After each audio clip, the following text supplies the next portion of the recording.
This is All India Radio. The news read by Suprabudha Sanyal. Cooking gas is to cost less. Non-subsidized LPG rates have been cut by 37 rupees 50 paise per cylinder. But diesel price for bulk consumers hiked by almost 1 rupees per litre. The United States President Barack Obama has ordered $85 billion in budget cuts that could slow the U.S. economy and slash jobs. He blamed Republicans for refusing to stop what he called the dumb spending cuts.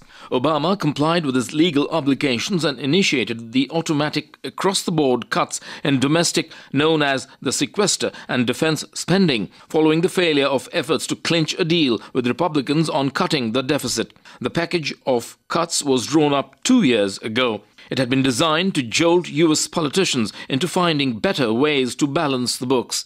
The new Defense Secretary Chuck Hagel has warned that the sequester could endanger the military's capacity to conduct its missions. Under the sequester, 800,000 civilian employees of the Defense Department will go on a mandatory furlough 1 day a week, and the Navy will trim voyages.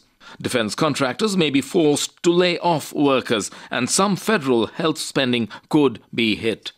The President Pranab Mukherjee leaves New Delhi tomorrow on a 3-day state visit to Bangladesh. This will be his first visit abroad since his assumption of office 7 months ago. Briefing media in New Delhi, the Foreign Secretary Ranjan Mathai said that during his visit, Mukherjee will convey to the top Bangladesh leadership India's commitment to take bilateral relations to a higher level. He said the president will receive the Bangladesh Liberation War Honour Award for his contribution to the independence struggle of that country in 1971. He will also receive an honorary Doctorate of Law degree from the University of Dhaka at a special convocation. The president will have talks with his Bangladesh counterpart, Mohammad Zillur Rahman, Prime Minister Sheikh Hasina, and the leader of the opposition, Khaleda Zia. The BJP today demanded strong and effective laws to fight terrorism. Addressing the 2-day BJP National Council meeting in New Delhi today, the party president Rajnath Singh said the BJP will extend all possible support in framing tough laws for this.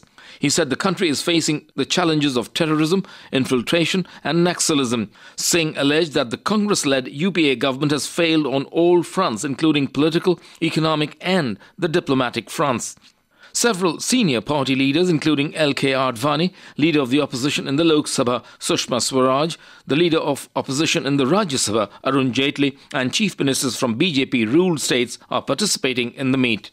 In Himachal Pradesh, the State Vigilance and Anti-Corruption Bureau will probe into the alleged mass phones tapping during the previous Dhumal-led BJP government's tenure. The Chief Minister Veerbhadra Singh said this while talking to media at a function in Shimla today. He said the government was very much serious about the issue and strict action will be initiated against those involved in the violation of the Indian Telegraph Act.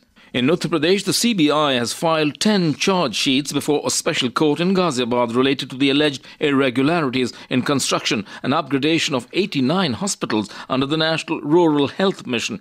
In the charge sheet, the CBI has named many senior medical and administrative officers along with some pharma companies and businessmen in the 5,000 crore rupees NRHM scam of Uttar Pradesh. The BSP regime ministers Babu Singh Kushawa and Anand Kumar Mishra are already in jails in this connection, along with many senior officers.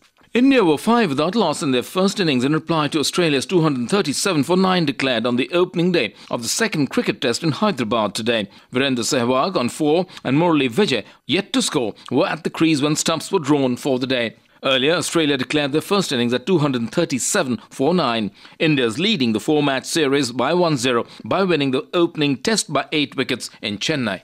The Indian Railway Catering and Tourism Corporation has set a new record in e-ticket bookings. It booked more than 5 lakh rail e-tickets yesterday, surpassing the earlier one-day sales record set in July last year. The earlier record was 4.96 lakh e-tickets. And that is the end of this news bulletin.